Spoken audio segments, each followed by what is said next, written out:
শাকিব অপু একসঙ্গে ঘুরছেন, video viral. যখন এদেশের সিনেমা ভক্তরা শাকিব খান অভিনীত তাণ্ডব নিয়ে ব্যস্ত সময় কাটাচ্ছেন, তখন শাকিবকে দেখা গেল ব্যস্ত সময় পার করছেন পরিবারের সঙ্গে।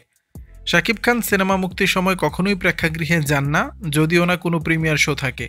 তবে শাকিব খান ছাড়া তাণ্ডবের অন্যান্য শিল্পীরা ব্যস্ত সময় পার করছেন প্রেক্ষাগৃহে ঘুরে ঘুরে সাংবাদিকদের সঙ্গে কথা বলে, তখন শাকিব সেখানে অনুপস্থিত। এই সময়টা শাকিব খান নিজের ছেলে আবরাম খান জয়ের সঙ্গে পার করলেন। সামাজিক মাধ্যমে একটি ভিডিও ভাইরাল হয়েছে, যেখানে দেখা যাচ্ছে শাকিব খান মুখে মাস্ক পরে ছেলের সাথে করে একটি শপিং শপ থেকে বের হয়ে গাড়িতে উঠছেন, সঙ্গে রয়েছেন অপু বিশ্বাস।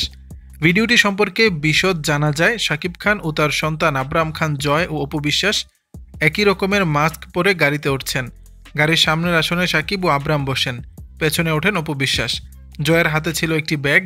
ভক্তরা ভিডিও করতে শুরু করলে অপু বিশ্বাস ঘুরে হাসেন, তবে শাকিব খান দ্রুত গাড়িতে উঠে বসেন। তারা ছেলের জন্য কেনাকাটা করতে এসেছিলেন। নতুন এই ভাইরাল ভিডিও নতুন করে গুঞ্জন উস্কে দিল। অনেকেই প্রশ্ন করছেন, তবে কি এই দুইজন ফের এক হচ্ছেন? তবে শাকিব খানের একটি সূত্র বলছে এমনটা হতেই পারে। শাকিব খান তার দুই ছেলেকে খুবই পছন্দ করেন, ছেলে অন্তপ্রাণ তিনি। তাই আজ অপু বিশ্বাসের সঙ্গে দেখা গেলেও কাল হয়তো বুবলির সঙ্গেও দেখা যাবে। এর আগে যুক্তরাষ্ট্রে শাকিব খান অপু বিশ্বাসের ভিডিও সামাজিক মাধ্যমে ছড়িয়ে পড়েছিল।